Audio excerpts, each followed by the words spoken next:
কারবালার প্রান্তরে ইমাম হুসাইন রাদিয়াল্লাহু তাআলা আনহুকে নির্মমভাবে হত্যা করেছিল কারবালার ময়দানে ইয়াজিদ বাহিনী।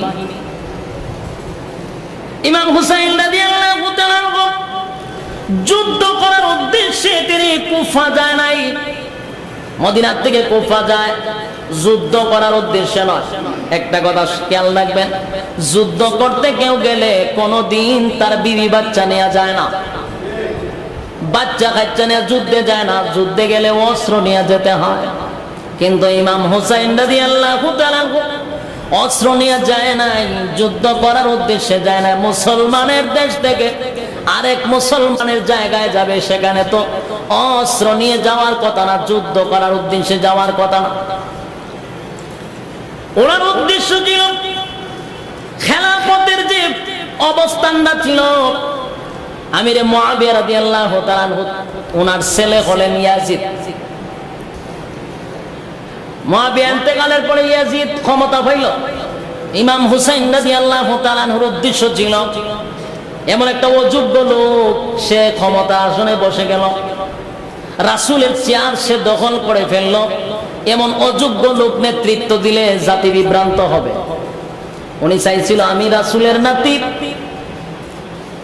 আমি যদি মুসলমানদের পক্ষ থেকে নেতৃত্ব দিই তাহলে জাতি গুমরা হবে না। ইসলামের স্বার্থে উনি নেতৃত্ব হাতে নেওয়ার উদ্দেশ্যে চাইছিলেন।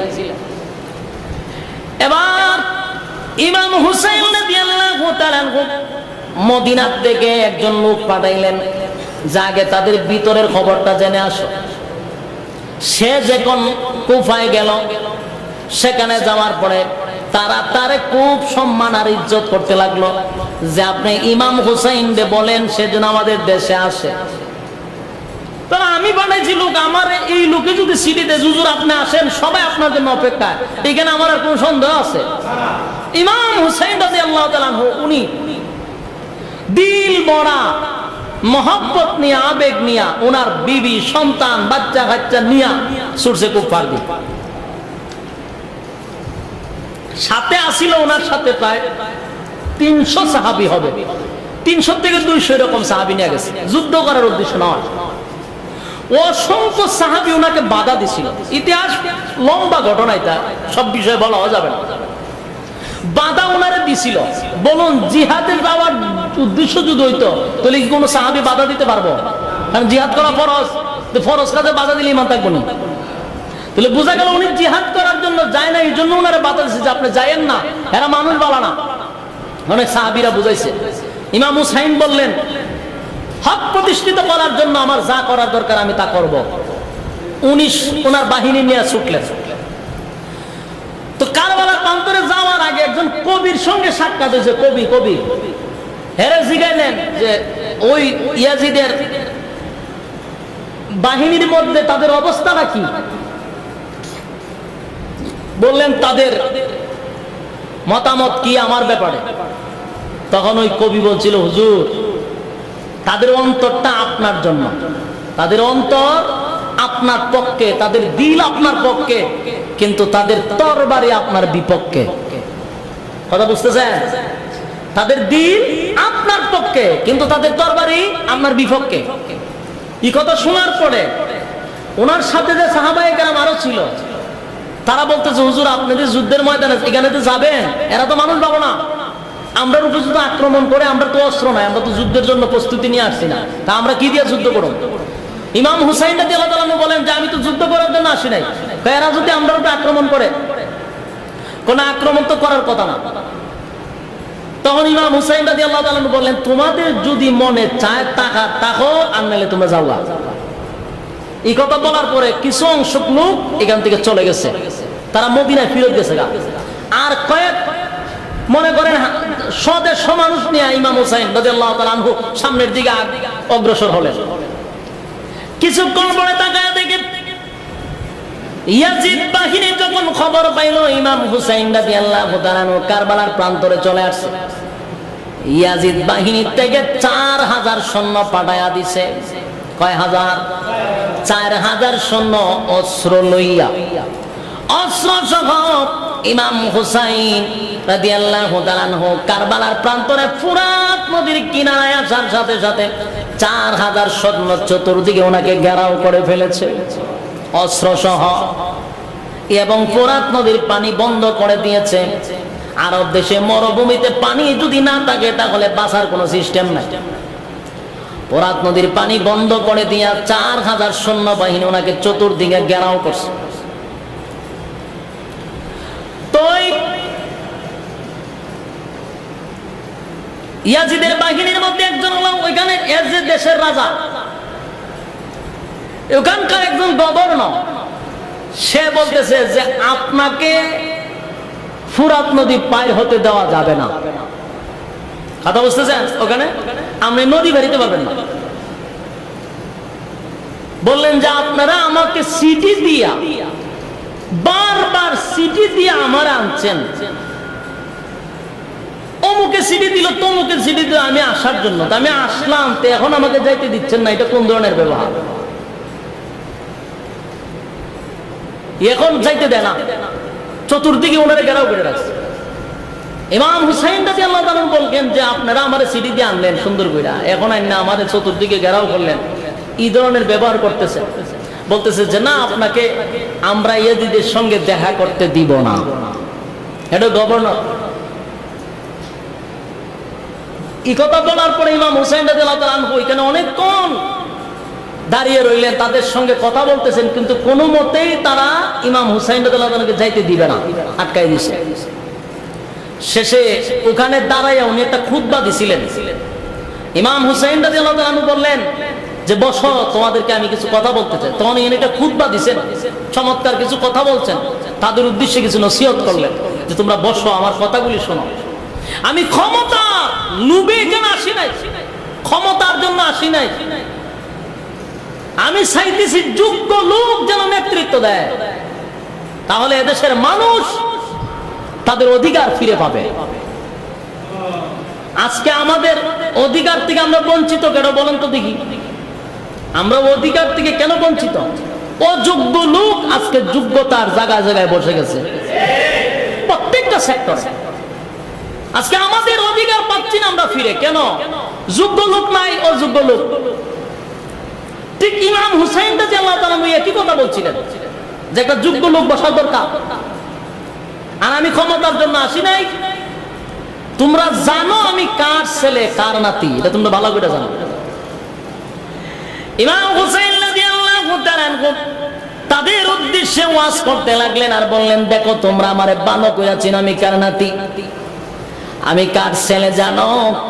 জান্নাতের সমস্ত যুবকদের সর্দার আমার নানা আমারে বইলা গেছে, আমি আলীর ছেলে হুসাইন, রাসূলের কলিজার টুকরা নাতি। আমি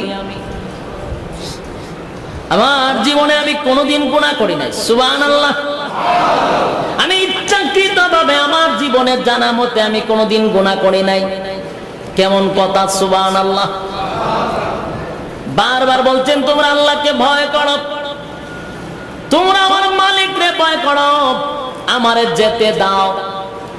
তিনটা শর্ত দিলেন, হয় আমাকে তোমরা ইয়াজিদের সঙ্গে কথা বলতে দাও, 2 নাম্বার হলো আর না হয় আমারে তোমরা মদিনায় ফিরত যেতে দাও, 3 নাম্বার হলো আর না হয় মুসলমান কোন রাষ্ট্রতে আমাকে যেতে দাও। আরে আমি যুদ্ধ করতে আসিলাই, আমার সঙ্গে আমার দুধের শিশু বাচ্চা আছে, আমার বিবি আছে, আমার বোন আছে, আমি যুদ্ধ করতে আসি নাই, আমারে মদিনায় ফিরত যেতে দাও। আর না হয় মুসলমান কোন রাষ্ট্রের পাশে আমাকে একটু জায়গা করে দাও, আর না হয় ইয়াজিদের সঙ্গে আমাকে একটু দেখা করায় দাও। 3টা শর্ত দিলেন ইমাম হুসাইন রাদিয়াল্লাহু তাআলা, 3টা শর্ত। কিন্তু ইয়াজিদ বাহিনী বারবার বলে না, আপনার শর্ত মানা যাবে না, আপনার শর্ত মানতে পারবো না, আপনাকে ইয়াজিদের সঙ্গে কথা বলতে দিব না। আর যদি আপনি ইয়াজিদের সঙ্গে দেখা করতে চান গো, তাহলে আমার হাতের সঙ্গে আপনি বায়াত হন, আপনি পরাজিত ঘোষণা করেন, আপনি আমার হাতে বায়াত গ্রহণ করেন যে আপনি পরাজিত হয়েছেন, তাহলে আপনাকে আমি ছেড়ে দিব। ইমাম হুসাইন রাদিয়াল্লাহু তাআলা কেমন বাবার ছেলে, হযরত আলী রাদিয়াল্লাহু তাআলা ছেলে। উনি ডাক দিয়া বলেন, না, আমি কোনদিন তোমার হাতে বায়াত গ্রহণ করব না, তোমার কাছে পরাজিত হব না। কেন রে আমি তোমার হাতে বায়াত গ্রহণ করব পরাজিত? আমি ইয়াজিদের সঙ্গে কথা বলতে চাই। ওই গভর্নর ডাক দিয়া বলল, যদি আপনি বায়াত গ্রহণ না করেন তাহলে আপনাকে আমি নদী পার হতে দিব না। ইমাম হুসাইন বললেন, না দিলে অসুবিধা নাই, কিন্তু আমি পরাজিত, তোমার কাছে মাথা নত করব না আমি। তাহলে তারা বলেন যুদ্ধ করব। ইমাম হুসাইন রাদিয়াল্লাহু তাআলা বলেন, প্রয়োজনে তোমাদের সঙ্গে যুদ্ধ করব। সুবহানাল্লাহ। এখান থেকে আমাদের শিকার আছে, কারবালা কারবালা হাসান হুসাইন হয়ে আমরা মইরা যাই, কিন্তু হাসান হুসাইন রাদিয়াল্লাহু তাআলা কারবালার প্রান্ত থেকে আমাদের কি শিকার আছে এটা তো শিখা দরকার। এখান থেকে আমরা কি শিখব? একটা বিষয় আমাদের শিক্ষণীয়, সেটা হলো কারবালার প্রান্ত থেকে আমরা এটা বুঝতে পারলাম, বাতিলের কাছে কোনোদিন মাথা নত করব না। ঠিক কিনা বলে? বাতিলের কাছে মাথা নত করব না। আমার জীবন যদি চলে যায়, আমার যদি সব শেষ হয়ে যায়, কিন্তু আমি বাতিলের কাছে মাথা নত করব না। এই যুবক ভাই, ইমাম হুসাইন রাদিয়াল্লাহু তাআলা উনি গভর্নরকে বললেন, দেখ, তোর কাছে আমি মাথা নত করব না, তোর কাছে বায়াত গ্রহণ করব না। বলে যুদ্ধ হবে, বলে যুদ্ধ করতে প্রস্তুত। শুরু হয়ে গেল যুদ্ধ। এই প্রথমে বলেছিলাম, ইমাম হুসাইনের বাহিনী তারা যুদ্ধ করতে আসে নাই রে, মারামারি করার উদ্দেশ্যে আসে নাই, কোনো অস্ত্র নিয়ে আসে নাই। যখন যুদ্ধ শুরু হয়ে গেল, 4000 সৈন্য অস্ত্র সহ, ইমাম হুসাইনের সঙ্গে কোনো অস্ত্র নাই। আরবদের সিস্টেম হলো তাদের কাছে একটা তলোয়ার থাকে, এটা সব সময় 24 ঘন্টা, এটা হলো তাদের সেফটির জন্য। এই দেশের একটা সিস্টেম হলো সবার সঙ্গে একটা একটা তলোয়ার থাকে, এটা হলো সেফ হওয়ার জন্য। কিন্তু এটা যুদ্ধের কোনো অস্ত্র না। এই তলোয়ার দিয়ে যুদ্ধ শুরু করলো, 70 জন জাগাত শহীদ হয়ে গেল। আর ইমাম হুসাইন রাদিয়াল্লাহু তাআলা মর্মান্তিক ভাবে ওনাকে হত্যা করলো। ওনার বুকের উপরে বসিয়ে ইমাম হুসাইন রাদিয়াল্লাহু তাআলা ছুরি লাগাইয়া ওনার বডির থেকে মাথাটা আলাদা করে দিয়েছিল। যে বডির থেকে মাথাটা আলাদা করেছিল আমরা তার সীমার বলি, আসলে সেই লোকটার নাম ছিল হুসাইন ইবনে কি যেন একটা নাম ছিল, তার নাম হুসাইন ছিল, তার বাবার নামটা স্মরণ নাই। এই লোকটা রাসূল সাল্লাল্লাহু আলাইহি সাল্লামের কলিজার টুকরা নাতি ইমাম হুসাইন রাদিয়াল্লাহু তাআলা বডি থেকে মাথাটা আলাদা করে দিয়েছিল। মাথাটা আলাদা করে শুধু ক্ষান্ত হয় নাই, গুড়া দিয়ে ওনার শরীরটারে যাজরা করে দিয়েছিল। 70 জন সাহাবী সেখানে শহীদ হয়ে যায়। মর্মান্তিক এক ঘটনা। ওই কারবালার থেকে কুফা অনেক দূরে, ওনার মাথা মোবারকটা হাতে করে ইয়াজিদের বাহিনী এটা নিয়ে যায়। এখানে যখন নিয়ে যায়, নিয়ে একটা টেবিলের উপরে মাথাটা রাখছে। টেবিলের উপরে মাথাটা রাখা ওই গভর্নর একটা লাঠি নিয়ে ইমাম হুসাইনের টুটের মধ্যে বেতের আঘাত করতে লাগলো। ওখানে একজন সাহাবী দাঁড়িয়ে ছিল, উনি বারবার তাকায় দেখতেছে ইমাম হুসাইনের চেহারা মোবারকের মধ্যে বেতের আঘাত করতে লাগলো। ওই লোকটা ডাক দিয়া বলেন, গভর্নর, আপনাকে বিনয়ের সাথে বলি, আপনি ইমাম হুসাইনের টুটের মধ্যে আঘাত করবেন না, আমি কিন্তু বরদাস্ত করতে পারতেছি না। বলে, আমি নিজের চোখে দেখেছি, আমি আমার নিজের চোখে দেখেছি এই টুটের মধ্যে আল্লাহর পয়গম্বর ওনার টুট লাগায়া চুমু দিছে। আপনি কার টুটে গো বেতের আঘাত করেন? আর বরদাস্ত করবো না, টুটের মধ্যে আঘাত করবেন না। এই কথা বলার সাথে সাথে ওই গভর্নর একটা তলোয়ার দিয়া ইমাম হুসাইনের মাথা মোবারকের ভিতর দিয়া গলা দিয়া ছুরিটা ঢুকাইয়া মাথা মোবারকটা এইভাবে দাঁড় করাইয়া ইয়াজিদের সামনে নিয়া মাথা মোবারকটা রাখছে। গভর্নর উদ্দেশ্য ছিল আমি যে দুশমনকে হত্যা করছি, ইয়াজিদের পক্ষ থেকে বড় ধরনের কোন একটা পুরস্কার পাবো। এই ইয়াজিদ কিন্তু মারাত্মক চালু একটা লোক, খুব চালু, ধরা ছোঁয়ার বাহিরে। যদিও ইয়াজিদের অনেক গুণ আছে, কিন্তু এর থেকে বেশি তার অনেক দোষ আছে। ইয়াজিদ খুব চালু লোক। সে তখন কি করলো, কারণ সে তো দেশের বাদশা, প্রেসিডেন্ট না। এখন যদি সে টেকনিক না খাটায় সে তো রাজত্ব থাকতে পারবো না। সে তখন ইমাম হুসাইনের মাথা রাখার কারণে সে যে মাথায় না রাখছে তারে বলতেছে কাল্লার গরুর কাল্লা। আরব দেশের একটা গালি আছে, তারা গালি দিলে কাল্লার মা বইলা গালি দিত। মারে গালি তো তোর মা কালা, আর তুই কালা বেডির ফোলা, এটা হলে খুব সেপ্তমান। তো উনি গালি দিতেছে, তোরে কি কইছিলাম ইমাম হুসাইনের মাথা আমার কাছে রাখার জন্য? আরে আমার সাথে দেখা করতে আইছে, আমার সাথে সাক্ষাৎ করে দিতি, তোরা ওনাকে মারলি কেন? এই কথা বলছে। কিন্তু এখানে বোঝা যায় উনি নির্দোষ, ঠিক না? এখানে বোঝা যায় ইয়াজিদ নির্দোষ। মেনে নিলাম ইয়াজিদের কোনো দোষ নাই, কিন্তু তাহলে তার বিচারটা করলো না কেন? যে হত্যা করলো তার বিচার তো সে করে নাই। এতে বোঝা যায় সমর্থন ছিল, ঠিক কিনা? বিচার করছে না। যদিও কোন রেওয়ায়াত থেকে স্পষ্ট নাই যে ইয়াজিদ অর্ডার দিচ্ছে ইমাম হুসাইনকে মাইরা লওয়ার জন্য, এরকম কোন রেওয়ায়াতে কেউ দেখাইতে পারছে না। কিন্তু এটাও সত্য যে ইয়াজিদের বিচারও করছে না। তাহলে বোঝা গেল সমর্থন ছিল, নাইলে বিচার করলো না কেন? ইয়াজিদ ভালো মানুষ এটা বলা যাবে না। ইয়াজিদের এই কারণে ইমাম হুসাইন হত্যা হল।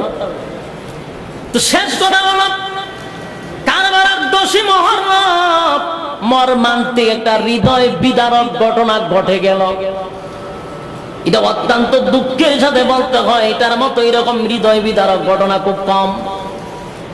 ইমাম হুসাইনকে নিঃসঙ্গভাবে যেইভাবে হত্যা করছে, ইমাম হুসাইনকে যেইভাবে হত্যা করেছিল, কিন্তু একটা কথা ইয়াদ রাখবেন, ক্ষমতা চিরদিন থাকে না। ক্ষমতা চিরদিন থাকে না।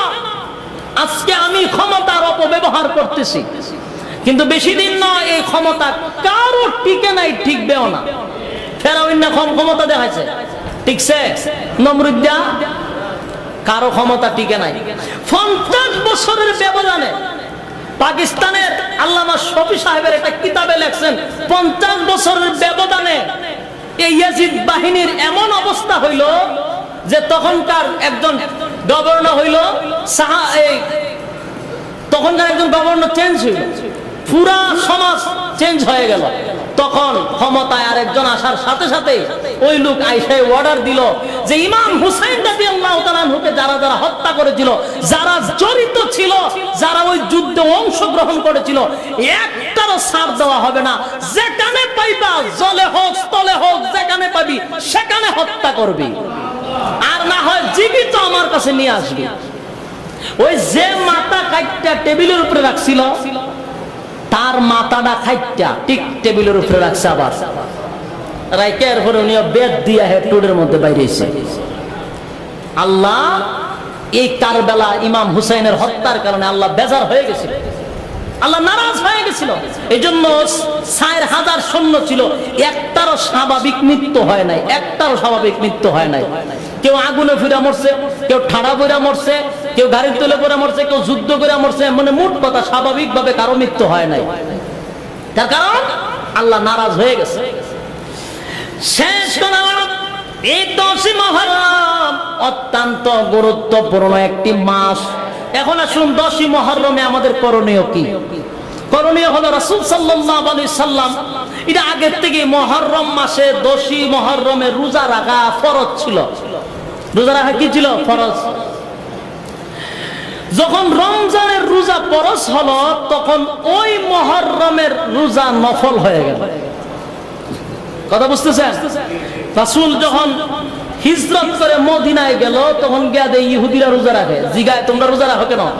আমাদের পয়গম্বর মুসা নবী এই দিনে ফেরাউনের কবল থেকে বাঁচছিল, আমরা শুকরিয়া আদান রোজা রাখি। রাসূল কয়েতে মুসা নবী কি তোরার নবী না আমরা নবী? তা আমাদের সাথে সম্পর্ক ভালো, তা আমরা না রোজা রাখতাম। তখন রাসূল বললেন সাহাবায়ে কেরামদেরকে, তোমরা রোজা রাখো, তবে তারা যেহেতু একটা রাখে আমরা একটা রাখবো না। আমরা কটা রাখবো? দুইটা, হয় 9 10 আনালে 10 11, দুইটা রোজা রাখা এটা অত্যন্ত উত্তম, এবং এটা নফল যদিও হয় কিন্তু অত্যন্ত গুরুত্বপূর্ণ এই রোজাটি। আমরা এই রোজাটি রাখবো, পারবো তো ইনশাআল্লাহ। মুহররমের এই দুইটা রোজা রাখা। এবং এই আরেকটা ঘটনা আছে, মুহররম মাসের 10 তারিখে যদি কোনো মানুষ তার ফ্যামিলির জন্য, বাচ্চা কাচ্চার জন্য, যদি কেউ খরচ করে, অন্যান্য সময় মনে করেন একটু ডাল, আলুর ভর্তা, বিভিন্ন জিনিস খাইতো, এদিন একটু ভালো খাবার খাইলো, যদি ভালো খরচ করে ফ্যামিলিতে, আল্লাহ রাসূল বলেন সারা বছর আল্লাহ রাব্বুল আলামিন তার অভাবে রাখবে না। আমরা এদিন একটু বেশি খরচ করবো, পারবো তো ইনশাআল্লাহ। সম্মানিত সুধী, রাত অনেক হয়ে যাচ্ছে, আগামীকালকে জুমার দিন, শুক্রবার। আমারও ঢাকা শ্রীপুরে গিয়ে জুম্মা পড়াইতেই, আমি আর কইছিলাম এশার